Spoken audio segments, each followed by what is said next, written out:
Hello students, welcome to the crash course. In this session, we will start the chapter Human Circulatory System, and today we will discuss the topic blood. So don't forget to watch till the end to revise this topic. So now let's start the topic blood. So blood is a special tissue consisting of fluid matrix, that is plasma, and formed elements. Now let's talk about plasma. Plasma is fluid matrix. It is straw colored and it forms 55% of blood. The 92% of plasma is water. Protein contributes 66 to 8% of it. Fibrinogens, globulins and albumins are the major protein present in plasma.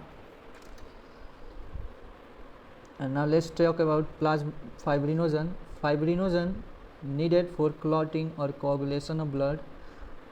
Other clotting factors are also present in plasma in inactive form. And this is the very important, that is, what is serum? Serum is blood plasma without clotting factor. Blood plasma without clotting factor is known as serum. It's very important. It's have been asked many times in exams. Globulins are primarily involved in defense mechanism, while albumin help in osmotic balance, that is blood colloidal osmotic pressure balance. And now let's talk about formed elements. Erythrocytes, leukocytes and platelets are collectively called formed elements.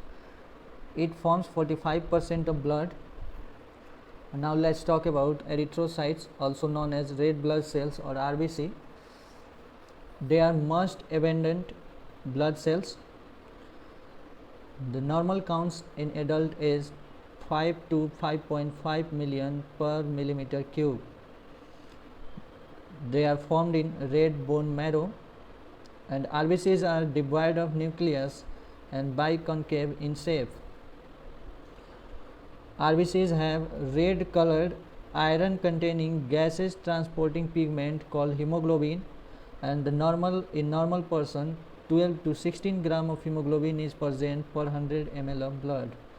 Average lifespan of RBCs is 120 days, and after that they are destroyed in spleen. Spleen is also called as graveyard of RBC. So now let's talk about leukocytes, also known as white blood cells or WBCs. They are relatively less in number. They count 6,000 to 8,000 per millimeter cube in normal adults. They are colorless due to lack of hemoglobin. RBCs are red color due to presence of hemoglobin, while WBCs are colorless due to lack of hemoglobin. WBCs are nucleated, while RBCs are devoid of nucleus, and WBCs are nucleated. Lifespan of WBCs is short-lived, and they are of two categories, that is granulocytes and agranulocytes. Granulocytes, mainly there are three granulocytes, that is eosinophils, basophils and neutrophils. Eosinophils are 2 to 3% of WBC. They resist infections and are also associated with allergic reaction. While the basophils forms 0.5 to 1% of WBCs, they secretes histamine, serotonin and heparin. They are also involved in inflammatory reaction. And neutrophil is most abundant WBCs, that is 60 to 65%, and neutrophils are phagocytic in nature. Both monocytes and neutrophils are phagocytic in nature. And let's talk about agranulocytes. Agranulocytes consist of monocytes and lymphocytes.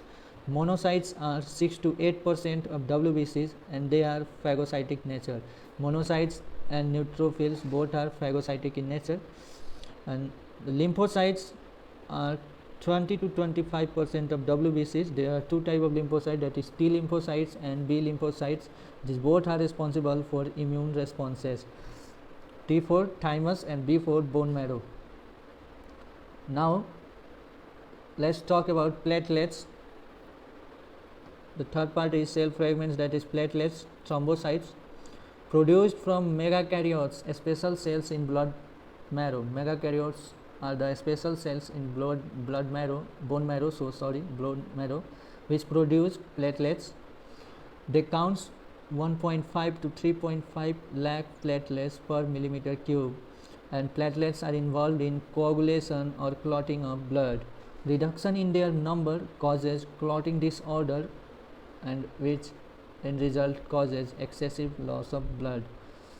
So thank you guys. If you like this session, please like and subscribe, and don't forget to share this video.